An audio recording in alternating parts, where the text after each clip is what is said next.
morning. Morning, how you doing? Good. I'll take my little dog off.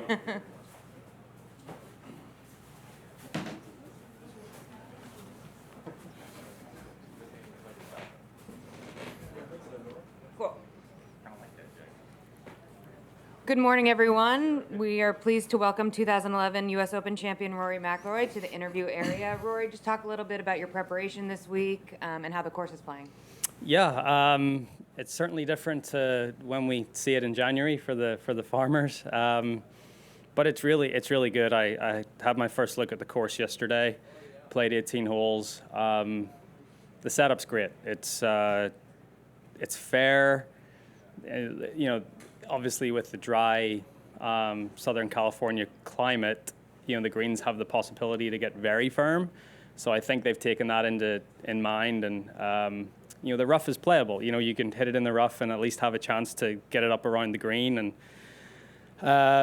sort of use your short game to scramble and see if par. It's not as penal as some other U.S. Opens, but I think the setup's good. It's really fair. I've heard nothing but positive praise from a lot of the players, and it's nice to come to a venue where we all know it pretty well from sort of being on the PGA Tour schedule, and there's not really any secrets out there. We all know what to do and how to play it, and it's just a matter of who can execute over the 4 days. We're going to take one here from the WebEx. With your Player Advisory Committee chairman's hat on, can you comment on reports that Green's books are set to be banned on PGA Tour? Yeah, I mean, look, everything that's talked about in those meetings is somewhat confidential, but what I can say, I think, I use a green book, and I'd like to get rid of them. I think everyone's in the same boat, or most guys on tour are in the same boat, that, if it's going to be available to us and it helps us, people are going to use it. But I think for the greater good of the game, I'd like to see them, be outlawed and for them not to be used anymore. Right here. Rory, what do you attribute your struggles in the first round at majors to, since you last won one? Probably just putting a little too much pressure on myself, playing too carefully, being a little tentative. I think that sort of sums it up. Okay. And what was it like meeting Yuka yesterday, and what advice did you give her? Yeah, it was great. I watched a lot of the Women's Open a couple of weeks ago, and it was cool. I first saw Yuka and her swing, and sort of read about her story at the previous Women's U.S. Open in Texas in December of 2020, and it's pretty cool. I mean, I think she played okay there, and obviously she played great at Olympic. And it was cool. It was cool to meet her. It was cool to let her follow for a few holes, and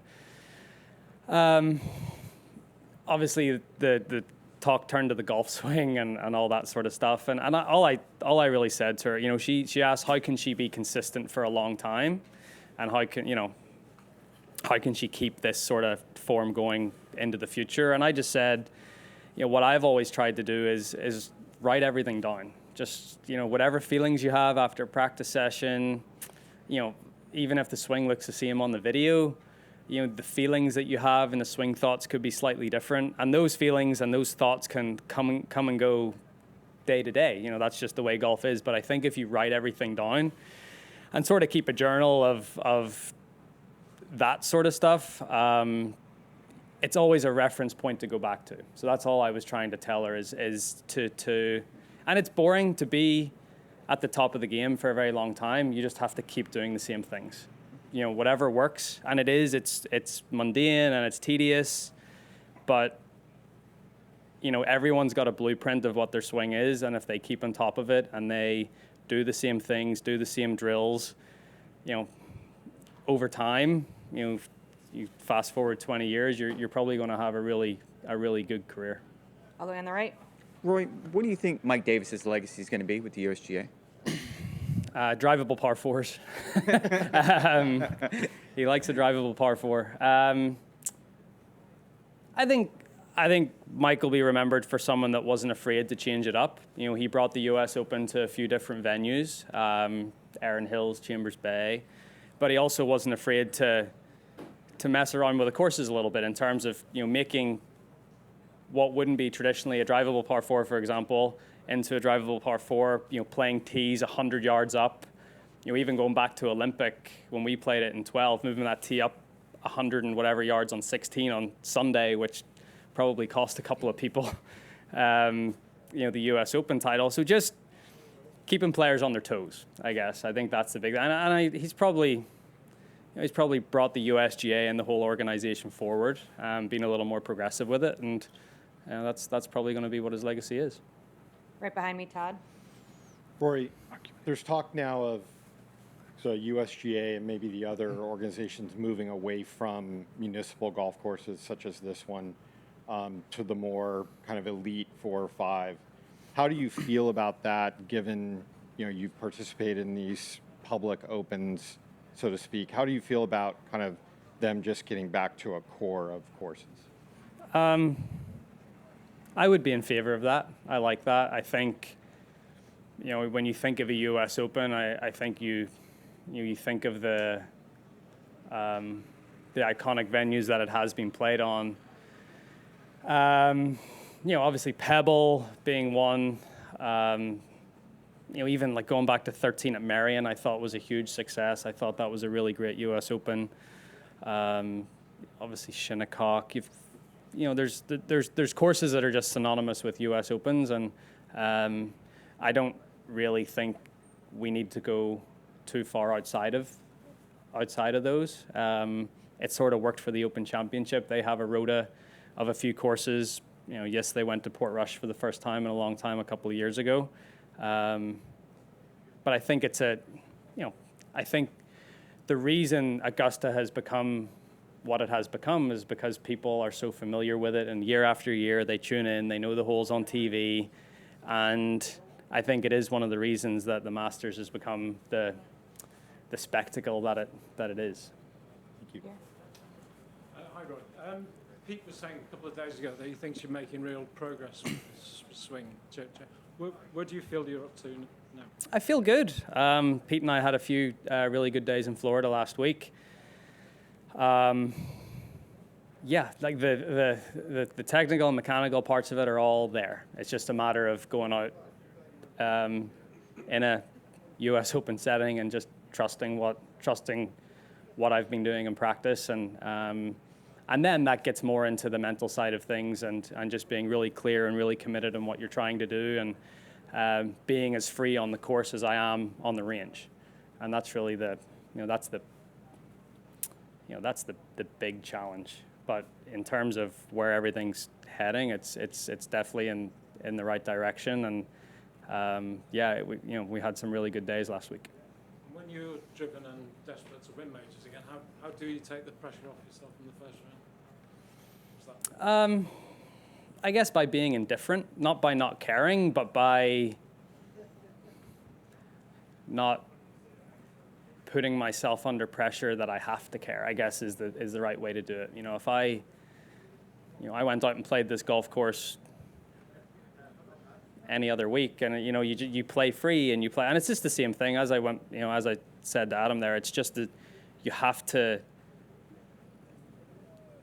you just have to, be able to swing with that freedom, and that's sort of what I'm trying to get back to. And it's, there's no surprise that if I do have not a great first day, that I'm able to play well the rest of the tournament, because that does free you up. It's like, okay, well, the bad one's out of the way, now I can just sort of freewheel, and it's just a matter of freewheeling from the Thursday and not the Friday.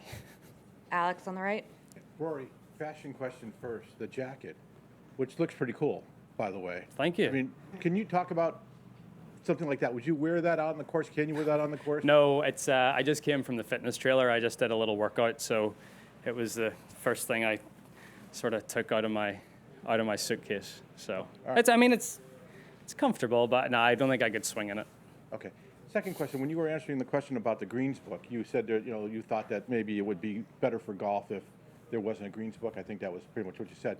Can you talk about what other things you'd like to see changed that you think would better golf that currently are being implemented in the game like now? Like if it's anchoring, putting, or whatever it might be? I thought we got rid of anchoring putting a few years ago. Well, I don't know. Did we? No, probably not.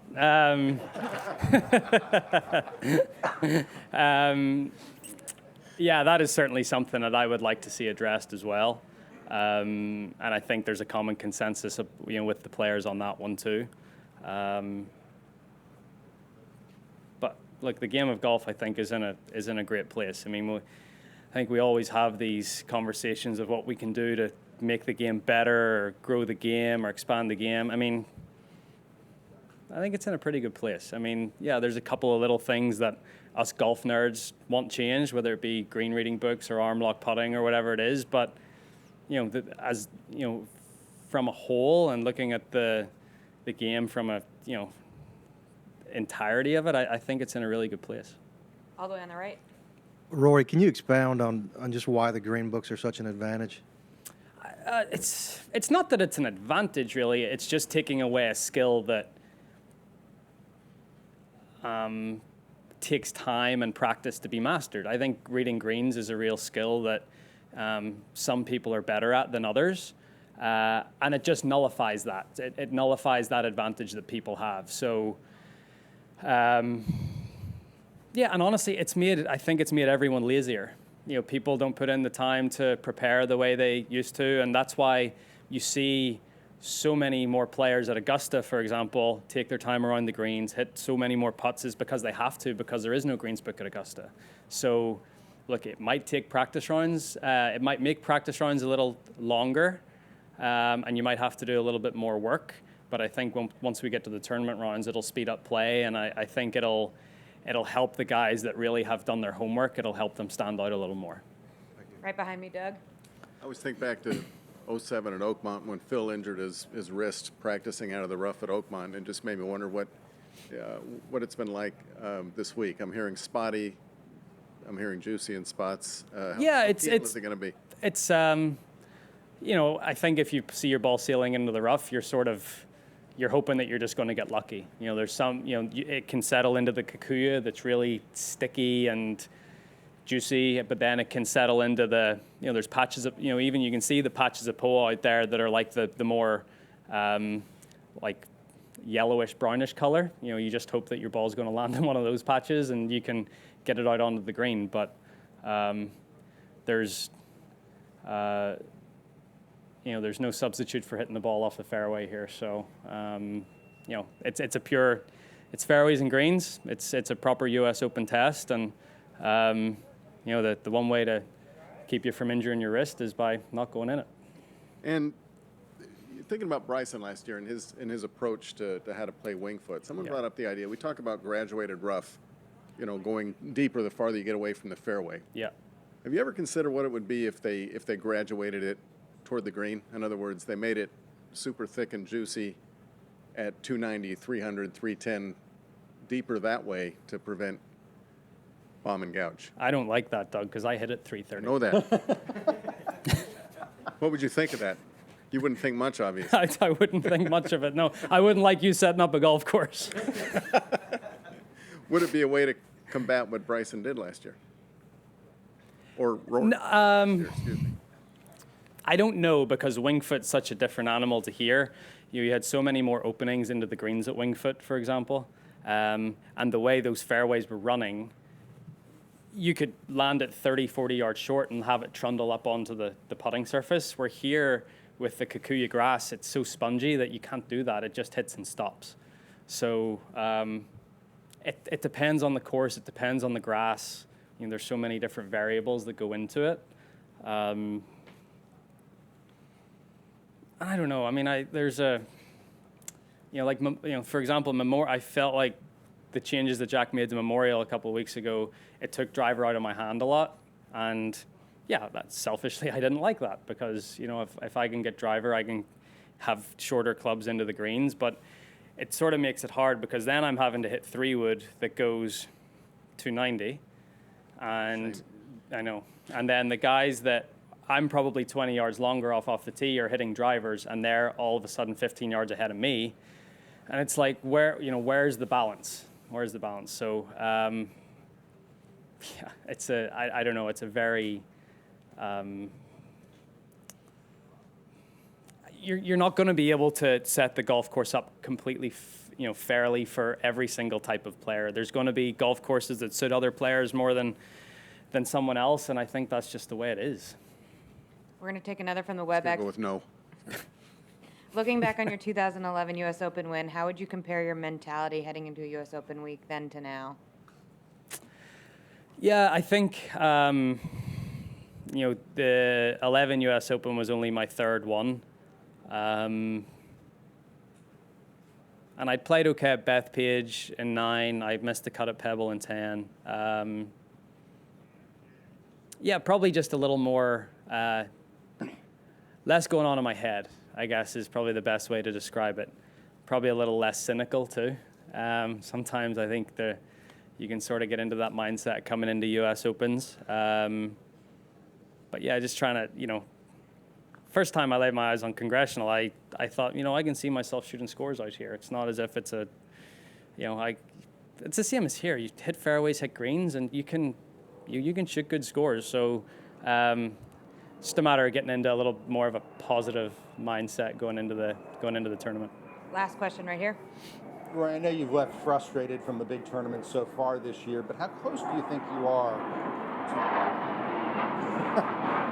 to changing the narrative a little bit, maybe this week? Yeah, it's. I feel like it's. Let me wait for that. Might take a while. Yeah. So Augusta, I was still in the middle of a transition of stuck in between what I was trying to do in my swing, and it wasn't a great week. Kiowa, I felt like I went into the week playing pretty well. I struggled on the left to right winds there, so even from the first tee shot on Thursday, hitting it into the water on 10. So since then I've changed my driver setup a little bit, and I feel a lot more comfortable with that. And I just, if I had played the par fives the same way Phil had played them at Kiowa, I would have won the golf tournament. I just played the par fives so badly. So, but every time you play a tournament, you learn something, and you try to put that into practice the next week. But it's not as if I won a tournament 4 or 5 weeks ago, so it's it's there. And I probably walking off Muirfield Village on a couple of Sundays ago, said to Harry, I felt like I played better at Memorial than I did at Quail Hollow. I finished 18th at Memorial and I won Quail Hollow. It's just it's golf at the end of the day, and sometimes it's unpredictable. But I'm feeling good about where my game is. So again, as I said at the very start, it's about going out there and playing as free as I can, and having that mentality that I had as a 22-year-old, and just trying to get into that mindset. Rory, thanks so much for your time. Good luck. Thank you.